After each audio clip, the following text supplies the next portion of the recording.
Lydia Fajrianti, biasa dipanggil Lydia. Halo, saya Galusyala Haneta Giantana, biasa dipanggil Syahla.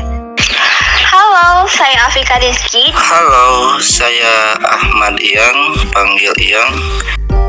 Jadi di sini kita akan menjelaskan tentang penalaran deduktif dan induktif. Pengertian penalaran.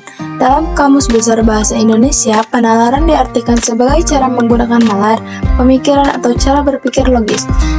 Proses mental dalam mengembangkan pikiran dari beberapa fakta atau prinsip.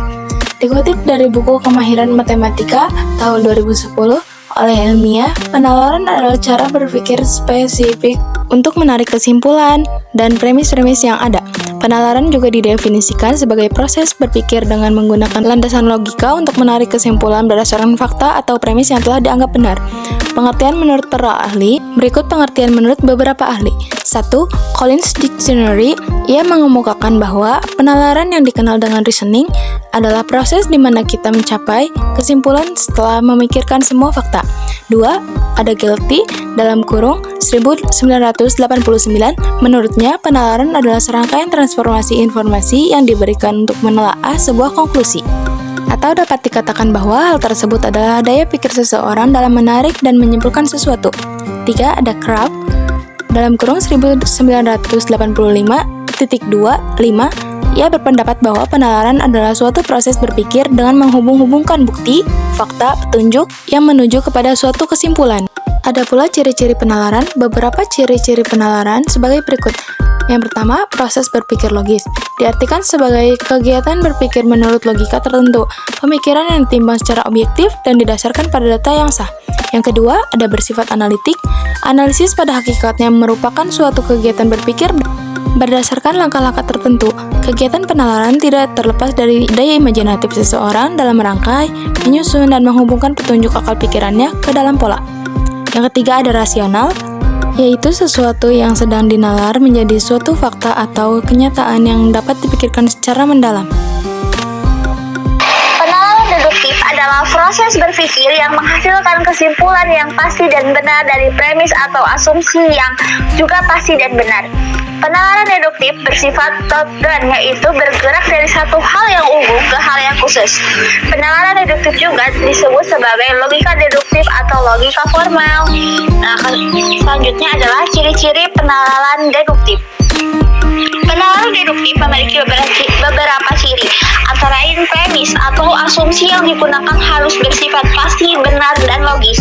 Yang kedua, kesimpulan yang harus dihasilkan harus sesuai dengan premis atau asumsi yang digunakan. Yang terakhir, kesimpulan yang dihasilkan harus bersifat umum dan menyeluruh.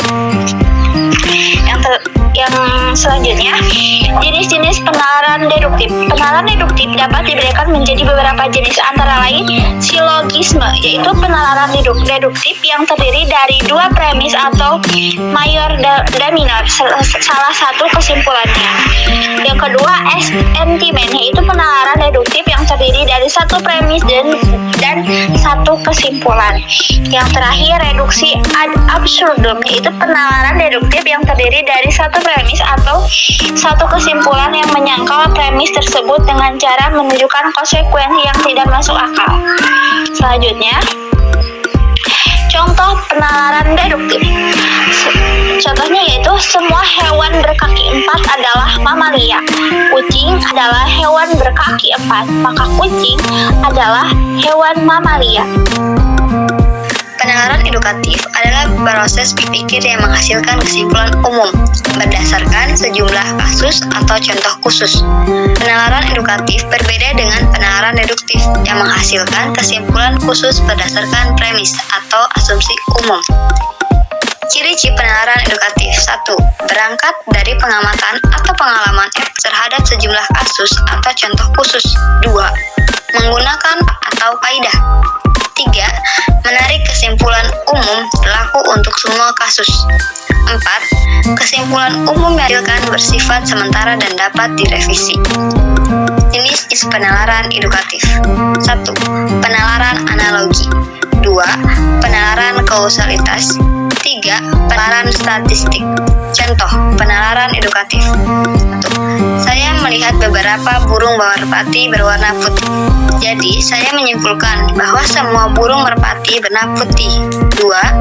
Saya mendengar bahwa teman saya A, B, dan C mendapat nilai bagus di antara mata pelajaran matematika. Jadi, saya menyimpulkan bahwa teman saya yang lain juga mendapat nilai bagus di mata pelajaran matematika. Cara melakukan penalaran deduktif dan induktif. 1. Cara melakukan penalaran deduktif. Yang pertama, mulai dari teori, mengembangkan hipotesis, mengambil data dan menganalisis hasil, dan yang terakhir, mengimplementasikan penemuan. 2. Cara melakukan penalaran induktif. Yang pertama, melihat situasi dan tren, melakukan observasi, membuat teori, dan mengimplementasikan penemuan. Selanjutnya ada perbedaan deduktif dan induktif. Perbedaan utama antara keduanya yaitu penalaran deduktif mencapai kesimpulan yang lebih spesifik berdasarkan premis yang sudah ada. Penalaran deduktif cenderung menghasilkan kesimpulan yang lebih pasti. Penalaran induktif mencapai kesimpulan yang lebih umum berdasarkan bukti spesifik. Ada juga kesalahan bernalar. Salah nalar atau logical fallacy adalah kekeliruan dalam proses berpikir karena keliru menafsirkan atau menarik kesimpulan. Kekeliruan ini dapat terjadi karena faktor emosional, kecerobohan, atau ketidaktahuan. Dalam kurung, Suparno dan Yunus 2003.2.1.47. Di sini saya akan menyimpulkan penguraian masalah dalam karya tulis ilmiah dapat dilakukan dengan berbagai cara. Misalnya dengan jelas atau abstrak, objektif, bernalar, kontekstual, dengan berbagai ini pembahasan diuraikan ke dalam bagian-bagian yang lebih spesifik. Masalah yang diuraikan dalam karangan ilmiah biasanya jelas lengkap untuk membantu pembaca memahami titik permasalahan menyeluruh dari suatu masalah yang diangkat dalam ilmiah. Objektivitas penguraian masalah ilmiah sangat diperlukan untuk menghindari tafsir ganda atau lahan penafsiran. Demikian juga dengan penalaran kelogisan masalah dalam karya tulis ilmiah kerangka berpikir yang runtun dan bernalar. Penalaran yang dilakukan pengarang dalam menguraikan masalah dan menggunakan pola hubungan sebab akibat dan permasalahan. Sekian dari kami, terima kasih.